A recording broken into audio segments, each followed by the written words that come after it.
He's quoting the Bible. So hi Mopars peoples, we're going to do an update. I'm going to cover some of the costs I have involved in this 72 Dodge D100. It's an adventure model. It was an AC, power brake, power steering truck that I picked up in Oakland a couple of years ago. I didn't need it, but I'm retired, so I need something to do. So I picked it up in Oakland for $2,000. It had 10 years of back tags and fees stacked on it because in California they go back to the beginning of time. That was $1,200. So it's $3,200 in it just to get it legal. It ran good enough to get it on a car trailer. It needed everything except basically the transmission. So I got all my gauges working. That didn't cost nothing. I have other Dodges, and so I did have parts, a lot of the parts saved up. Got all the gauges working, all the lights working. The harness was in good shape, fortunately. A lot of times these are butchered up. So I got it to town. First order of business was going through the carburetor. It had a Holley 2210 on it. And I got that sorted out good enough to get it running decent. The brakes, went through the brakes. I had one rotor that didn't clean up as good as I was hoped. No biggie. Went through the brakes, front to back, wheel cylinders, a whole rebuild kit for the back. U-joints. I had to put axle seals in the back because it was leaking. So just the brakes, carb kit, and all of that, I probably got $250 in that. That got it going down the road in a safe manner, let's say. Then I put tires on it. That was $500. So now we're approaching $4,000 on it. Drove it like that. Oh, and I rebuilt the front suspension, all of that. That was another $500. Now this is with me doing all the labor. This is only viable if you have the mechanical ability, a little bit of electronic ability, and tools to do this type of thing. And a lot of these tools for the front end were made out of the garage. You know, you could use all thread. If you got a welder, something to cut steel with, and a Home Depot or Lowe's nearby. A lot of these tools I used to get the front end apart were made in my garage. So $500 on the front end, heavier springs, I did everything. Now we're at like probably busted $4,500. The motor, I could never get that carburetor to work right. The motor ran good. The cylinders were all equal. It had a 2210 Holley 2-barrel, which I call that a small carb. No matter what I did, I just was not happy with that thing. Well, then it sounded like a little rod knock in the morning for about 3 seconds until the oil got shot through it. So I decided, since I had an extra block that needed machining, and I already had some heads, it was a hydraulic roller from about 87, 88. I said, well, I'm just going to build that. I'll build that motor and pull that old one out. So that short block, machining was $500. I put that together myself. So I had $1,100 in that short block. I went to a little taller piston, replacement piston. I already had the heads sitting around, so I went through them and lapped the valves, changed the seals, put new springs in the heads. So that saved me some money.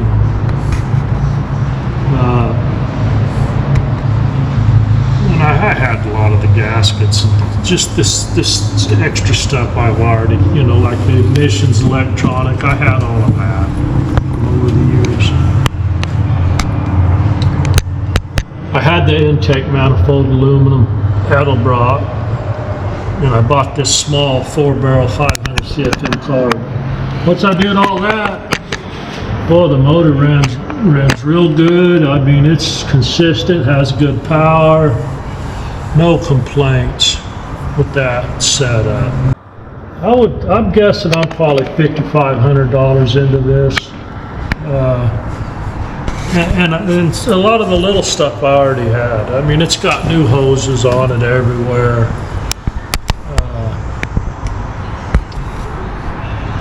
You know, new water pump. That's a new timing cover.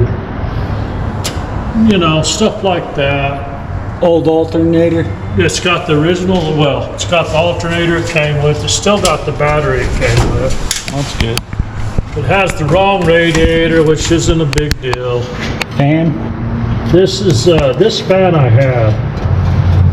This clutch, neither is the one. I think this is the clutch that was on it. Exhaust manifolds? The exhaust manifolds are original. I was surprised those come off the other block. Valve covers? Valve covers are off the other motor. Yeah. That's all custom, isn't it? There, this is what. So that Holley carburetor,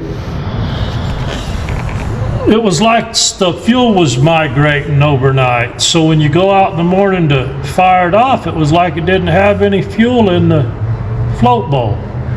And once it filled back up, it would start. You know? Right. And I went through that thing 5 or 6 times, it seems like.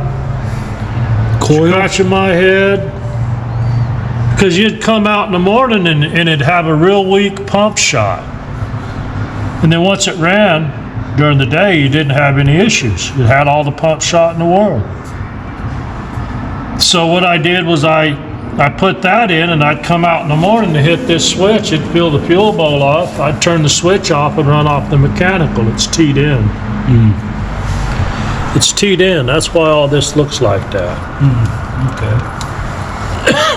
Because these Edelbrocks, now I don't know, I think it takes about a week for the fuel. If you don't drive it, the fuel will, I guess, evaporate out of these. But it usually takes about a week. But that wasn't the case with the Holley. It was overnight.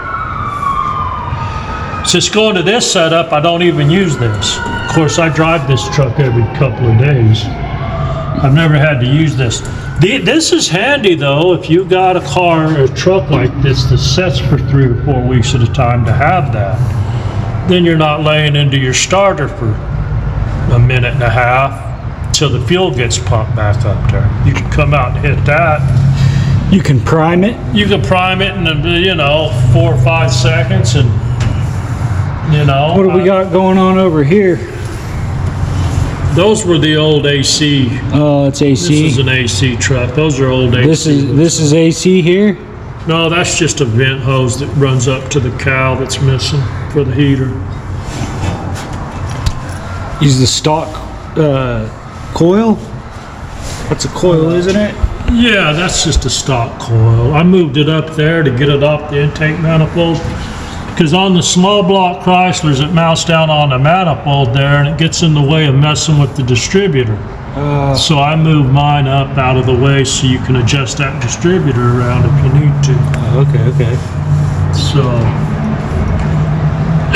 these are all economical parts in here, and they all come from, just about everything comes from offshore now. But that's just the way it is. But there's nothing in here, if you're mechanically inclined with YouTube now, you can sort through all of this. These are all simple designs, and that's kind of why I got stuck on Dodges when I was early, because I had one that looked worse than this one, but it just ran and ran and ran. The reason you're a Dodge guy is because you were given a Dodge when you were young. I had to pay for it. I made installment payments. It was $500. Right. That was the Power Wagon? That would have been about 85. And that was the Power Wagon? No, it was. I think it was an old Caltrans truck. It was a D100 half ton, a '73, with the 318 two barrel, and it had the 4-speed manual transmission on the floor with the granny low. And that truck just ran and ran and ran. I never had any issue with that thing. And from that truck on, I just kind of stuck with Dodges. Stuck with what you know? Stuck with what I knew, and you know, because I have a '73 that's it's a nice '73. Also, 318 two barrel. Right. But I think this one personally is sicker than this motor. I'm real happy with it. It's just nice and smooth. And well, you say this one's a step up from the '73. Is this one got 3/4 ton shit? No, it's just a half ton, but it's just. Didn't you say it had it was something to do with it being an adventure? Yeah, but that's just junk. AC. It don't mean nothing. Yeah, it's like AC. It's not like brakes. It's not like heavier springs or anything. No, I don't think so. I think it's just a trim package. Oh, okay. So it's AC. You get the AC and the power brakes. Okay. Yeah. I think that's all that is. It's just the same truck. But I mean, this 360 is a little torquier than the 318. So are you still running the power brakes? Yeah, this has got power brakes. And can you do away with this piece right here? Because isn't this for your? So you've got this little vacuum gauge this little deal by the distributor. Is that for your vacuum advance? the pod with the hose to it? Yeah. That's you don't want to do away with that. No? You gotta run that? Well, you don't gotta run it. You can not run it and waste gas and it helps your gas mileage? Yeah. Okay. You know, this thing, you gotta have, this thing will take quite a bit of base timing because the piston's down in the hole of 50 thou, even with the taller piston, and it's low compression, so you gotta light that shit off earlier. But that vacuum advance probably adds another 14, 16 degrees of timing that you need. Total? Well, it adds it onto the total. Right. Yeah, I mean, this thing cruising down the road 60, 70 mile an hour is probably 45 degrees timing. That high? Yeah. This one I limited back a little bit. Yeah. The factory sent them out around 50 degrees total. It parked, cruising down the road. This thing runs on 87 octane, and so it would be like, from the factory, it would be like 15 degrees initial plus 35. It'd be less than that. I thought you said it was 50 from the factory. Total. Right, which is your initial plus your all-in, right? Your initial plus your mechanical plus your vacuum. Oh, okay. So you got three variables in there. Okay. So this thing in this area probably they probably set the timing at 5 degrees on the base timing, which is another 30 degrees on the mechanical, and then another 16 degrees on the vacuum to get you to about 50. Oh, okay. And everything was in. This is setting at 20 initial, 32 total, 20 initial, another 12, 14 maybe, and then another 14 on the can. So I'm still around 45. Still up there. It's still up there, but I took some out of the middle and added it to the beginning. You took some out of the middle because I could hear it pinging, but nobody. I got the magic ears. Magic ears that can hear, I could hear. hear a mouse fart from 100 miles away. But he can't hear nothing else that's right in front of him.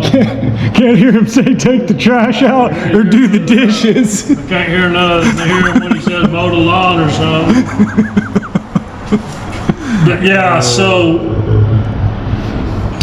but each motor's different. You got to understand how that all works to mess with it.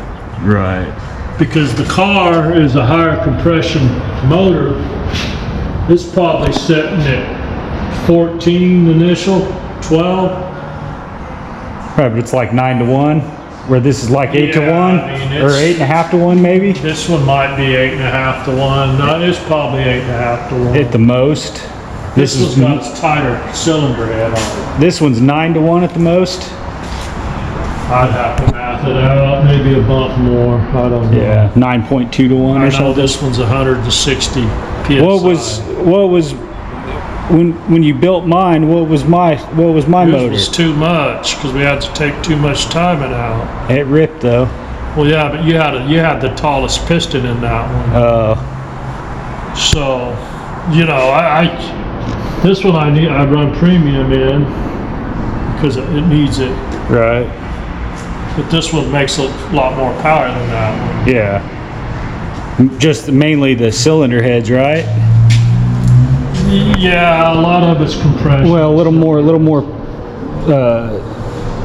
Piston, are the pistons a little better in this Well, one? they both got the same Same pistons. But this has got a little thinner head gasket and a tighter combustion chamber. It's Okay. tighter combustion, it has a better head that flows better. Right. So it just hammers a little harder. Just runs better. Well, I don't know. This one runs real good. Oh, I know. But yeah, a lot of this stuff, like these bushings, they sell tools to pull these. A lot of this you can make out of steel pipe and all thread to pull those out and pull them back in with all thread from the hardware store. A lot of this stuff.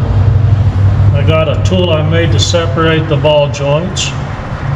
Just a simple garage tool with some all thread. That and a little cheap ohm meter and a test light. This electronics is simple in here. You can chase most of that stuff down like that. You know, like I said, I only got $1,100 in the short block. You know, probably that carburetor was $500 all on its own. You know? Yeah. So I don't even got $2,000 in this setup, including the carb. You know. All right. Check back next time. Granny shifting, not double clutching like you should.